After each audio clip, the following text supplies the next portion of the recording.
Hello and welcome to Sports News. I'm borrowing Tony Uranta.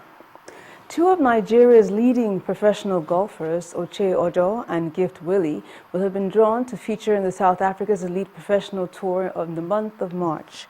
Ojo, who had left the country early in February, said he has also entered to feature in the Johannesburg Open, billed for February the 26th through to the 1st of March at the Royal Johannesburg and Kensington Golf Club. Willie, who was being held back by the renewal process of his traveling documents, says he has set his eyes on the qualifiers for the Africa Open, which is set for the Fish River Sun Country Club. The two players will also be playing the Tshwane Open, billed for March the 12th at the Pretoria Country Club, before heading to Milvane and the Lost City for the Investec Club Cup 7 days after.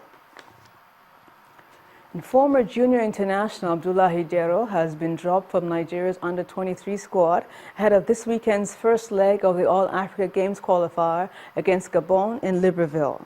The Varburg VFF of Denmark striker was left out alongside Aminu Umar and Warri Wolves forward Freedom Omofoma after they failed to meet the deadline set by the team's technical crew for arrival to camp.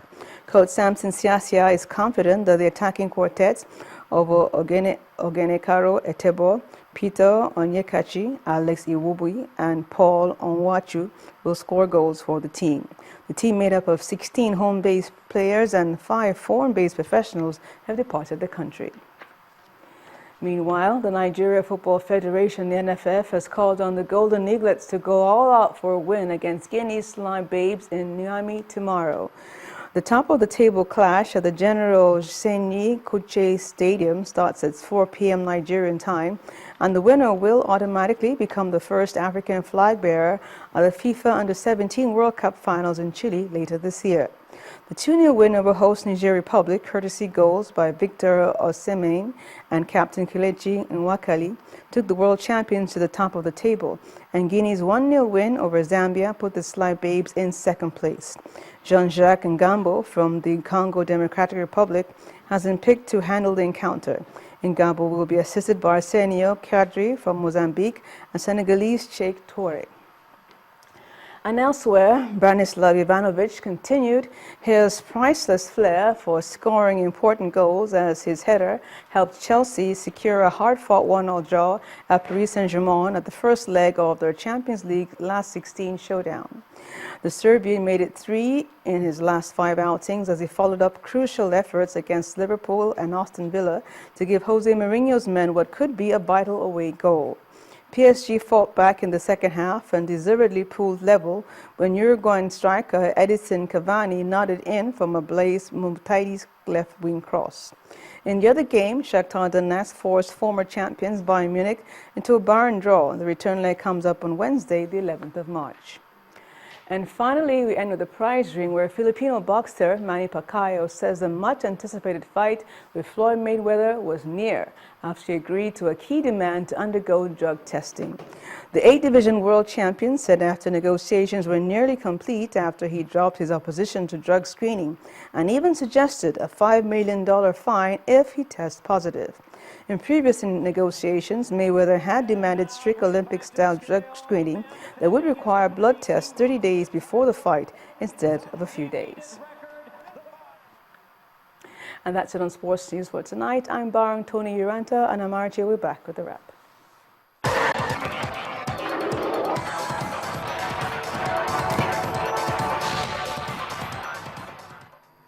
And away from sports news, the fierce fighting continues in the Ukrainian eastern town of Debaltseve despite a ceasefire agreed last week.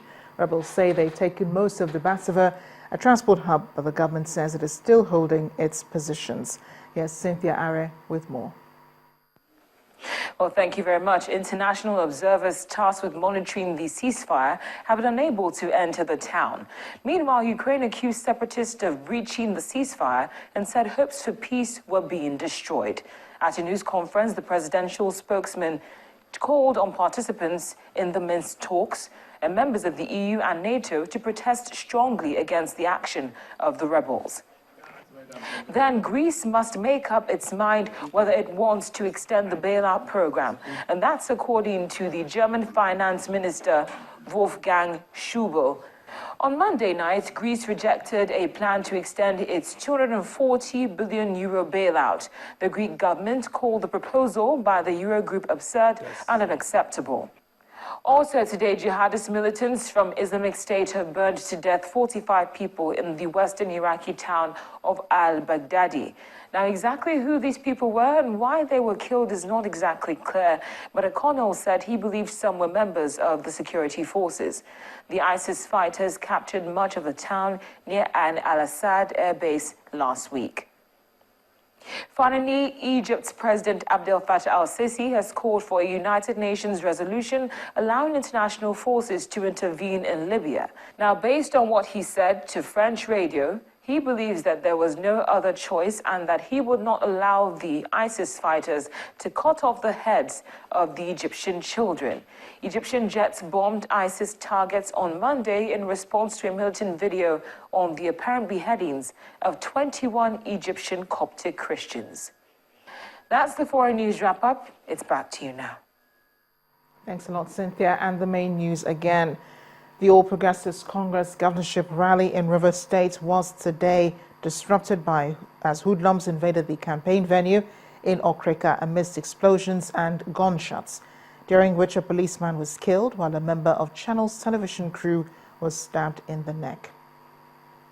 The Senate has summoned INEC Chairman Professor Tahiru Jega to explain the postponement of the general elections and the planned use of card reader for the polls. At least 40 people have been killed in attacks by Boko Haram militants in Borno and Yobe states. And fierce fighting has continued in Ukraine despite the ceasefire deal reached on the crisis. And that's the news at 10 tonight. Thank you for watching. I am Amarachi Ubani. Good night.